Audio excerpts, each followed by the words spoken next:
Hello everybody, it's Michelle at Knitting on the Side.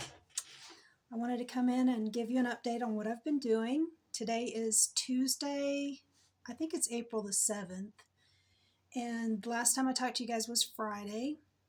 It's been kind of cool here. Yesterday it was rainy all day, so I pretty much got to knit for most of my day yesterday.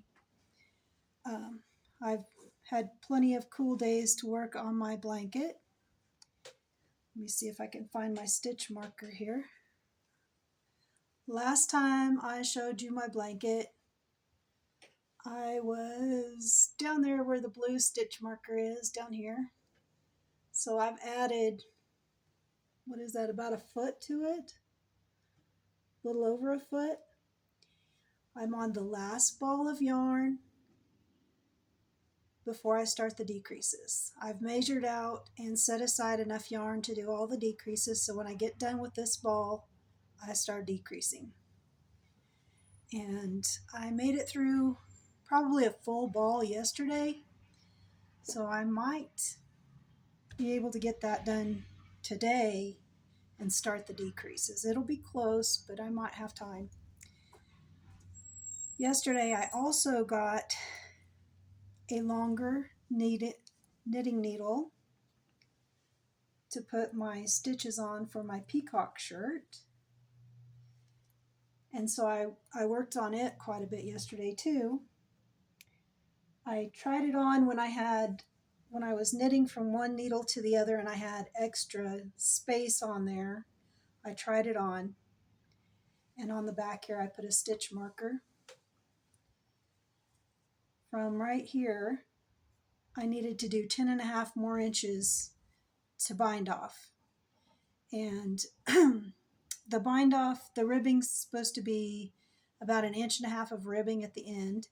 So I need to do 9 inches of plain stockinette before I start the ribbing. I added about 3 inches here, so about 6 more inches of just plain stockinette, and then I'll start doing the ribbing, and then I'll bind off and weave in all the ends and do all the finishing, and the shirt will be done. It is way easier with that longer needle, so I don't have to like push so hard around to get all the stitches to move. It's a lot easier. You can tell it's easier because I was able to do 3 inches yesterday, plus all the work that I did on the blanket. But that is everything that I've been working on. I haven't really done anything on anything else because those have taken up most of my time. I got one other circular needle and a couple of sets of needle tips for my interchangeables when I ordered as well. And I got some yarn. I got 2 balls of this Drops Fiesta. It's a DK weight sock yarn, so it's wool and nylon blend, great for socks. The nylon is so that you don't wear through the wool quite as fast. And I thought this would make nice bed socks. I really like wearing socks to bed in the wintertime, keep my feet warm and toasty. I hate when I have cold feet. I can't sleep with cold feet, so I'm thinking those will work up pretty quick being DK weight. Usually I knit with fingering weight for socks because I want them to fit inside my shoes, but for bed socks I ain't wearing shoes, so use thicker yarn and they'll work up quicker. I also got 8 balls of this Drops saffron yarn. It's a 100% cotton fingering weight yarn, and I'm going to make a shirt out of that.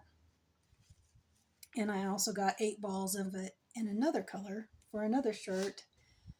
One of them I'm going to make a petite knit anchor shirt, and I'm not sure which color I'm going to use yet. I think probably this kind of butterscotch color. I have no idea what it's actually called, but color 67 looks like butterscotch to me.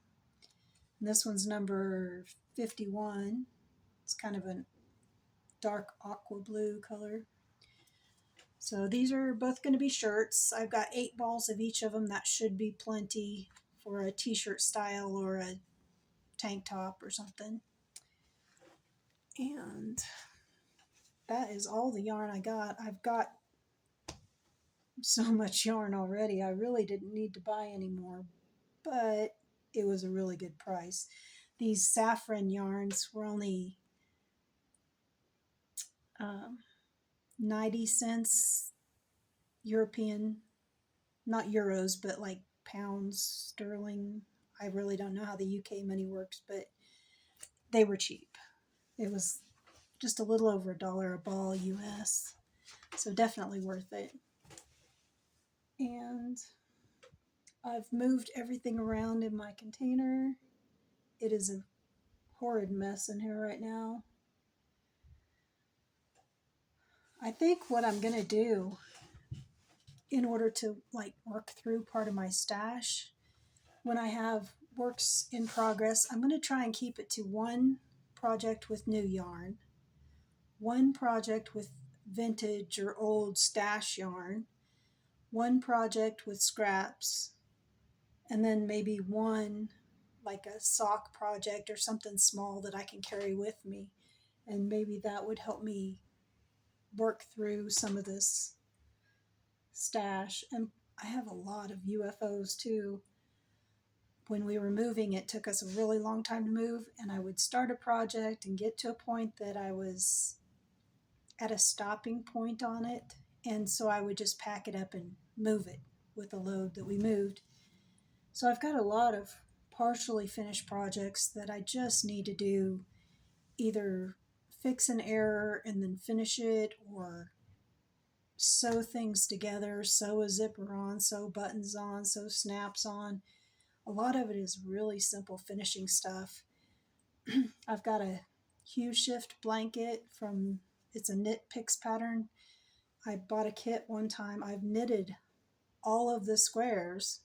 I just need to sew them together and then knit the border on. It won't take long to knit the border on. Once I get everything sewn together, I just have put off sewing it together because I don't like doing that part. But, and then I've got a beekeeper's quilt. I just need to sew all the puffs together. I started doing it. And the yarn that I used to sew them together was too slick, and so they kept untying. So I've got like gaps in there that things have fallen apart and stuff. And I think what I'm going to do on it is just cut it all apart, start over with some different yarn, and then sew it together. So a lot of my projects are very close to being done. I'm just terrible about doing the final finishing touches. So I should add a category of my projects where I'm just finishing stuff that I've already started and that's close. So I think I'm going to do that. I'm going to, that way I can just only have one new project, one old project, one with old yarn, one with scrap yarn, and then like a sock project to carry around. And I think that'll help me work through things without feeling like I'm depriving myself, because I'll still be able to work on newer things like with the new fun yarns. So that's, I think, what I'm going to do going forward, and see if I can't stash down and clean out some old projects and actually get some joy out of using those things that I thought were going to be great when I started them, and then I got to a point that I really need to finish them and I just put it off because I don't like doing the finishing work. I used to have a really bad problem about weaving ends in, and then I made a New Year's resolution one year where I was going to actually weave the ends in as I did the project, and I've actually gotten better about it. This blanket here, I think I have one set of ends that I haven't woven in yet on it. Yeah, right here. But I've been working on getting all the other ones done so that when I get done, I will be finished and I won't have to stop and weave ends in, because I will put that off for months, and it's an easy process. It just takes a few minutes. I just always put it off, and I've gotten way better about that. So I should get better about sewing things together and putting in zippers and buttons and snaps and getting them completely finished. So I will work on that. So next time I see you guys, maybe I'll have some things organized in here and be able to show you some of my UFOs and show you what I need to finish and work on with those. So until next time, have a great day.